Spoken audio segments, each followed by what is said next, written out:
Malabar golden diamonds എന്താ ഒരു അപാകതകൾ അഭിനയിക്കാൻ നോക്കരുത്. You are listening to Lulu where the world.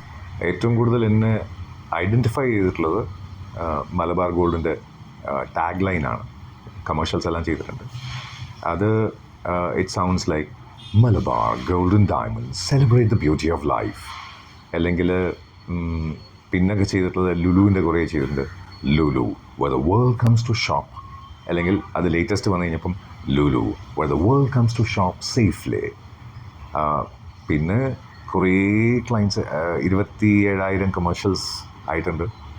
ഇപ്പോൾ ജൂൺ പോലത്തെ സിനിമയിൽ ഡ്യൂക്ലെറ്റോൻ്റെ ക്യാരക്ടർ ഡബ് ചെയ്യുകയോ അല്ലെങ്കിൽ സ്പൈഡർമാൻ നോ വേ ഹോമിൽ ഡോക്ടർ സ്ട്രേഞ്ചിനെ ഡബ് ചെയ്യുകയോ അങ്ങനെയൊക്കെ ചെയ്യുമ്പോൾ അത് ഞാനാണെന്നറിയാതെ ചെയ്തു പോകുന്നതാണ്. നിങ്ങളെല്ലാവരും കേൾക്കുന്ന യു ആർ ലിസ്ണിംഗ് ടു എന്ന് പറഞ്ഞ റേഡിയോൻ്റെ ടാഗ് ലൈൻസ് വരെ ചെയ്യുന്നുണ്ട്. പല മാഗസീൻസിൻ്റെ ആഡ്സ് ചെയ്യുന്നുണ്ട്, ഡോക്യുമെൻ്ററീസ് ചെയ്യുന്നുണ്ട്. I enjoy being A voice artist.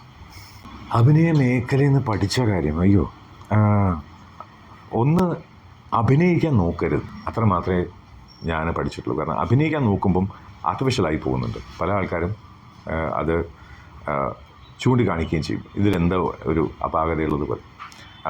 പിന്നെ ഞാൻ നേരത്തെ പറഞ്ഞ ആസ്പെക്ട്സ്, അതായത് ഓരോ ഡയറക്ടേഴ്സിൻ്റെ നിന്ന് ഓരോന്നാണ് പഠിച്ചത്. രാജ് സെൻസറിൻ്റെ നിന്ന് ടൈമിംഗ് പഠിച്ചു, വേണുചേട്ടൻ്റെ നിന്ന് എങ്ങനെയാണ് ടെക്നിക്കലി ഒരു സിനിമയെ പ്രീ പ്രൊഡക്ഷനിൽ പോസ്റ്റ് പ്രൊഡക്ഷനിൽ പ്ലാൻ ചെയ്ത് കഴിഞ്ഞാൽ, പ്രൊഡക്ഷനിൽ പ്ലാൻ ചെയ്ത് കഴിഞ്ഞാൽ പോസ്റ്റ് പ്രൊഡക്ഷൻ്റെ ടൈം കുറയ്ക്കാം എന്നുള്ളത്. ഇപ്പോൾ പ്രജേഷ് ജീൻ്റെ കൂടെ വർക്ക് ചെയ്യുമ്പം എങ്ങനെ ജോളിയായിട്ട് എങ്ങനെ അതിന് നമുക്ക് നല്ലൊരു റിസൾട്ട് കൊണ്ടുവരാം. ഇപ്പോൾ ശ്രീവാസ് സാറോ അല്ലെങ്കിൽ ഇപ്പോൾ ബോയ്പാട്ട് ശ്രീനുവിൻ്റെ ഇപ്പോൾ ചെയ്തുകൊണ്ടിരിക്കുന്ന സിനിമയായാലും ശരി. പിന്നെ വലിയ ആക്ടേഴ്സിൻ്റെ കൂടെ ഇൻട്രാക്ട് ചെയ്യുമ്പം അവരുടെ ടെമ്പർമെൻറ്റ്, ആറ്റിറ്റ്യൂഡ്, അവരെങ്ങനെയാണ് ലൈഫ് ഹാൻഡിൽ ചെയ്യുന്നത്, ഇങ്ങനെ പഠിക്കാൻ ഒരു വലിയൊരു യൂണിവേഴ്സിറ്റിയാണ് സിനിമ.